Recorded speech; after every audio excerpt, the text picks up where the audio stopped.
Hello, ladies and gentlemen, and welcome to the latest edition of the Wrestling Babble podcast. We've just conquered, and conquer is the right word, a mammoth Wrestlemania sitting. This time, because a lot of the matches we wanted to see were on the pre-show. We've actually watched the pre-show. Yeah, watched the pre-show, and so it's more mission accomplished for WWE because obviously they want you to watch the pre-show.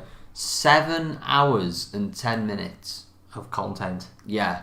Triple H always goes on about the. I don't want to hark on about it because you'll probably hear this from every other podcast. Yeah, because talks about how the third hour of TV is always hard to fill. They just did 7 hours. 7 hours for one event. Yeah, unbelievable. Yeah. It was held at the Camping World Stadium in Orlando, Florida, with a supposed capacity of 75,245, but apparently that number wasn't even close. Right. No, the man Dave Meltzer has said it was a totally worked number, even more than usual. So and I think a lot of it has got to do with, and I've said this to quite a few different people I've spoken to, this is the first WrestleMania for a long time that I've not been that excited for. Yeah, I mean, I got excited close to the time. It's like, it's Mania, because you do, because it's WrestleMania, it's the big show of the year, but not the actual big show. No, not the word. But it's one of those ones where it's a lot of the matches you thought, Yeah, they sort of, we said it a lot, didn't we, with the a lot of the finishes. It was like, oh, and that was it. It was like, oh. Okay. But let's keep it positive. Yeah. Because that's what we do, so that's enough of the negative. Let's get to the positive. So, my first big positive is one or two of the matches which I thought were going to be were really good. Shane McMahon and AJ Styles, for instance. Interesting choice as the first match of the night. Yeah. Fantastic. I mean, as HBK said, was it Shawn Michaels that said it? Shawn Michaels said it in an interview recently because they were talking to him about, because obviously the rumours running riot about the whole Shawn Michaels AJ thing, and he was saying an offer was put on the table, but he said obviously he didn't do it, and he was saying if AJ is as good as he says he is, he can make this match special. And he did. And it was good. And it was really good. There was a lot of times when you could see Shane had done his homework for this. You could see that Shane had actually been studying. He wrestled him as opposed to... Yeah. And it was a nice... it was nice that he wasn't... I mean, obviously, leading into this match, you're thinking there's going to be a big... He's going to jump off the stage, or he's going to climb your mum and jump off her, or what have you. Yeah. But he sort of seemed a bit... I want this to be remembered for the match, not like last year when he jumped off the top of the Hell in a Cell. It was a crap match with that one spot. Yeah. And I think he had obviously thought about that and thought, I don't want it to just be about one spot. I want it to be about the whole match. And I think they achieved that. I thought that was it was a really good technical match. It had its spotty moments, like the coast to coast and things like that. But it was a good blend of the two worlds, so big thumbs up for that. Definitely. Yeah. And we've got to talk about the big return. I mean, seeing Naomi come back and win the women's championship, it was just we're pulling your leg. That was, I mean, it had been speculated, it had been talked about on the page a little while ago when they got released from their TNA contracts, and we did a video on the podcast about it as well. Different people said, it's never going to happen, they've signed with ROH, it ain't going to happen, they're not coming back to the Fed. And then there was other people like, wouldn't it be good if they did? And then when the match started and the New Day come out and the wrestling gear, you were thinking, they're trolling. They're trolling us here. And then to say one more team, you're thinking, nah, it's going to be them. And then the music hit, and if we'd have had a camera in the front room at that moment, I don't think the dog's ever going to be the same again. We were just ecstatic. It was, lack of a better term, a WrestleMania moment. Definitely. Because you never thought it was going to happen. The Meek Mahan and all that stuff, you thought, Matt Hardy's never going to come back.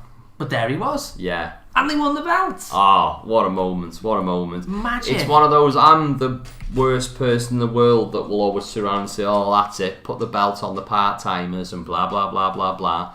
But this kind of felt right. This felt right. Well, it just proved the point, because when people were watching it, they were chanting deletes and stuff, and if it was any other set of guys, you'd be like, we don't want that. Yeah. We don't want that. Yeah. Whereas because it's Matt and Jeff Hardy, they were like all over it. Good match overall, I felt. It was a very, very good match. Again, it harkened back to the old days of Matt and Jeff Hardy, but the characters were there. You could see the characters were there. It makes you want to watch Raw, yes, just to see what they come out with and say. Because the minute they finished, we were chanting, "Give them a mic." Yes, give them a mic. We've got plenty of time. Yeah, give them a mic. But no, it never happened. But they got delete chants all over the place. There's a few other sort of nice moments. I wouldn't say I don't want to talk too much about the matches, because I'll be honest with you, where we just before we came on camera and went live. We said, what match are we going to talk about? And there wasn't many sort of... Be honest, the one moment that sticks out for me, bar the sort of, oh, bloody hell, the title match went a bit longer than expected, was the Bray Wyatt thing with the pictures in the ring. That was awesome. That was really cool. It was cool. It added another level to the match, I felt. Yeah, exactly. It was fun watching the ref jump out the ring at the wrong time and stuff. That was fun. We've got to talk about, like I say, the congratulations. But if you are watching, John Cena, congrats on your engagement, mate. Well done, lad. We'll wait for our invites. Yeah. Big talking point of the night, which I think it was one of those, everyone knew it was coming, but when it happened, you didn't expect it to sort of hit you the way it did, was obviously the ending of the Taker Reigns match. Yeah. Not the fact that Taker lost. No, because it's one of those, because you could kind of see it coming. It was just, you could even see whether it was a work or not, I don't know, but you could kind of even see in Roman Reigns' face. I mean, the guy gets a lot of heat, and we take the piss out of him on here. It's just a bit of a laugh.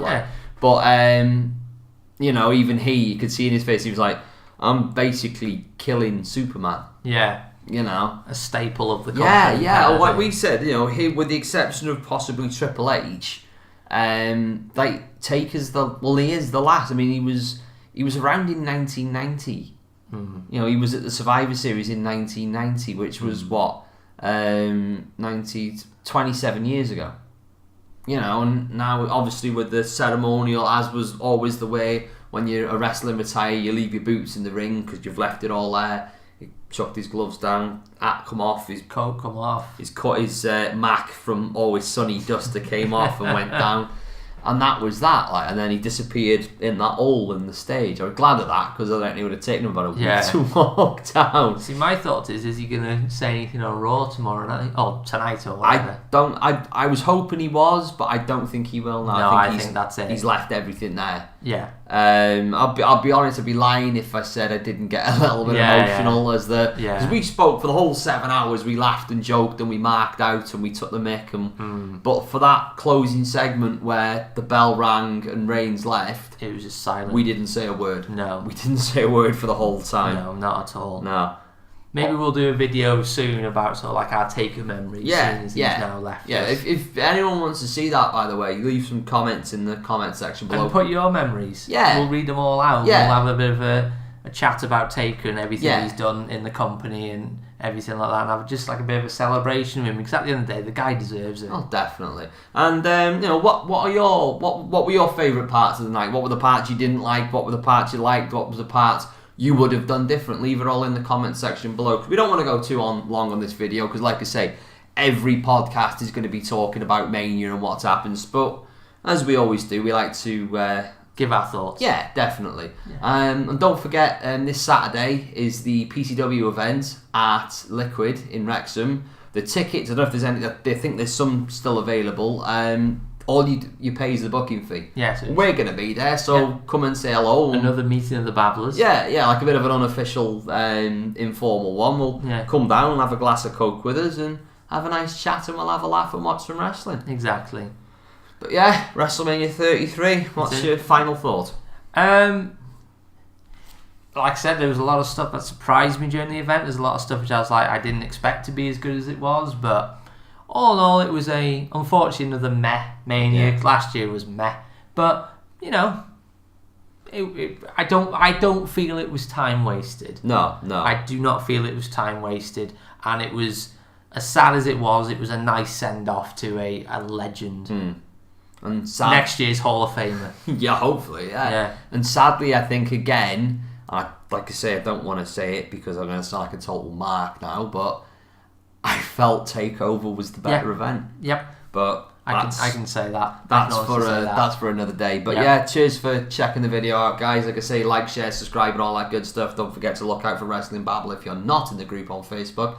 We're a wrestling-based group. We talk about all wrestling, new wrestling, American wrestling, Japanese wrestling, independent wrestling, everything in between. We like a laugh, we like a debate, we like a comment. We don't stand for trolling. So if you've been in wrestling groups on Facebook before and you thought, well, these aren't very nice, all they're doing is slagging everything off, we're not like that. We're all for a laugh and a joke and a bit of a giggle. So check us out on Facebook, check us out on YouTube, check out the Babble store on Zazzle. I think it's zazzle.co.uk/Wrestling Babble. Yeah, all one word. We've got some t-shirts, we've got some mugs, and we've also got stickers and playing cards. So if you want to deal out the dead man's hand, then check out the playing cards. But yeah, cheers guys. We will see you soon, and hopefully we'll see you on Saturday. Bye.